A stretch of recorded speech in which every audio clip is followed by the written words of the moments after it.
everyone. I want you to ask yourself this question. Do you think you are good at things as you think you are? Sounds a little bit confusing, right? I mean, you might think that you can assess your skills and qualities in anything accurately, like mathematics, grammar, understanding people's emotions, or even managing money. But let me tell you something. People aren't the best judges for themselves. You'll find a lot of people saying, I'm different, or my IQ is obviously higher than yours. Yet, are they always correct? Or is it their brains that make them live in this illusion? Psychological research suggests that we are not very good at evaluating ourselves. Instead, we overestimate our own skills and abilities. This phenomenon is called the Dunning-Kruger effect, named after the two scientists, David Dunning and Justin Kruger, which is an example of a bigger phenomenon called illusory superiority, which is my topic today. Illusory superiority is when someone overestimates his or her own abilities and skills, as their intelligence, car driving, health, or even popularity, in relation to the same qualities of other people. This effect helps us protect our own ego and makes us feel good about ourselves. But how? We will know more about that later. The reason behind me talking about this today is that I have noticed that I'm overestimating myself a lot lately. Not only that, but I also misjudge people. I might not say my thoughts to anyone, but it still goes in my mind. And I also noticed this with other students. Such a bad habit, isn't it? That's why I decided to make my research about praising myself and undervaluing others. And I found that TEDxSafir was the best opportunity for me to tell everyone about such an interesting idea that, in my opinion, everyone should know. In order for you to get the idea clearly, I'll tell you 3 examples. The first example is, in a study in the USA, participants were asked if they thought that they were better than the average driver or not. And guess what? 80% of the people who responded believed that they were better than the average driver. Now, statistically, we cannot have 80% above the average. And as we all know, accidents are everywhere. Well, that's a perfect example of illusory superiority, where most of the drivers overestimated their driving skills. Moving on to the second example.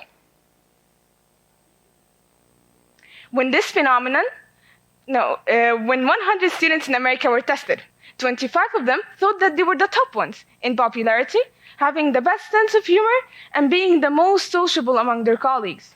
Now, can you imagine that 24 out of 25 students were wrong and 1 was right? Because, we asked for 1 top person. Most of the students overestimated their skills and thought that they were the top ones, although they weren't. And that's another example of illusory superiority. Moving on to the third example. It is the weirdest that I have read about. When this phenomenon, illusory superiority, was explained to about 600 people in an event, it was explained that you might overestimate yourself, you might think that you are better than others, and that it is a common mistake among all people, etc. 85% of the audience totally denied that they are committing this mistake. They thought that they were too perfect to do such a mistake, and only 15% admitted it. I can't believe that the same thing happened now, but in a smaller amount of people. And we can all conclude from such an example that this phenomenon is not only overestimating your skills that you really have, but it's also ignoring your mistakes and flaws. Scientists wanted to know the reason behind this phenomenon, which happens to almost every human being. They did an experiment on a group of people who didn't have any mental problems, and the results were shocking. They found specific areas in the brain that control illusory superiority.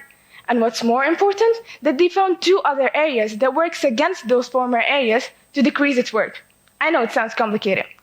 Think of it like that. You have 2 systems in your brain. One that creates the illusion, and one which works in the total opposite way, to decrease its work. Keep in mind that the 2 systems work at a constant rate in normal people's brain to keep the illusion stable. When scientists did another experiment on another group of people, they found that the systems that work to decrease illusory superiority were working more effectively. Those people almost had no illusion. They could clearly see their failures and their weak points. Sadly, those people were suffering from depression. Seeing the hard, tough reality made them depressed, as if depression is seeing the reality. Now, we can conclude from such an example that this illusion might be a positive thing. It keeps us optimistic, makes us feel good about ourselves, and that we can achieve things. But in the end, let's not get too biased to this study. There are several studies that state different reasons for the decrease or the increase of the illusion other than depression. A well-known study states that everyone has illusory superiority, but some people have it more than others. This graph shows you to whom does this effect happen the most. As you can see, people with no experience seem to have great confidence. Although they have really little amount of knowledge in a specific field, when you ask them about it, they will talk with total pride about how well they know about it. Like people who do really bad performances in talent shows, as a result of being totally persuaded of the idea that they have the talent. Or for example, a person who had watched a TED Talk about a specific illness, let's say. He might show off as if he knows everything about this illness, although all what he knows is nothing compared to professionals.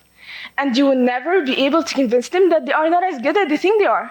They will keep on arguing and arguing with you. But as people say, don't argue with an idiot. People watching won't be able to say the difference.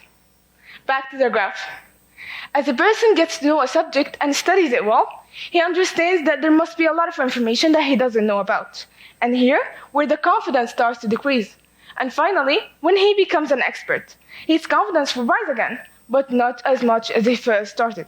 Because experts tend to be aware that there must be a lot of information that they don't know about. Can't you remember once getting in the test really nervous, although you have been studying for it all night? But you still have these thoughts like, I'm gonna forget something, I didn't revise enough, and everything's gone. Or, totally the opposite. You enter in the exam, relaxed and comfortable, although you didn't study well, or you didn't even open a book. I myself remember having both feelings. Basically, the more incompetent you are at something, the less likely you will realize you are bad at it. In other words, it is as if someone is too stupid to realize that they are stupid. I guess you're asking yourselves now, is there a solution for this natural illusion? How can I avoid it and see the reality without being depressed at the same time? Well, my advice is that we should all keep studying and learning new things to increase our knowledge level. You might teach yourself skills, but it's also important to learn within a community, to give you advice, and sometimes even judge. Therefore, you must accept any kind of criticism to learn from your own mistakes. For the last few minutes, I was talking about how bad overestimation is. But don't get me wrong and start underestimating yourself. This isn't the right solution. Underestimating yourself is as bad as overestimating yourself, and maybe even worse. When a person underestimates himself, he loses his confidence, gets depressed, and little by little he loses hope in achieving anything in life. Believe me, you don't want to go there. Try your best to be as accurate as you can in estimating yourself and knowing your level. I know it's a hard task, but nothing is impossible. And the last thing I want to tell you before I go is that it's okay to not know everything.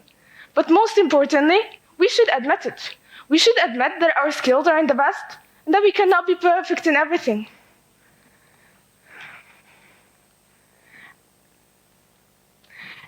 As Socrates said, true wisdom comes to each of us when we realize how little we know about life, ourselves, and the world around us. Thank you so much.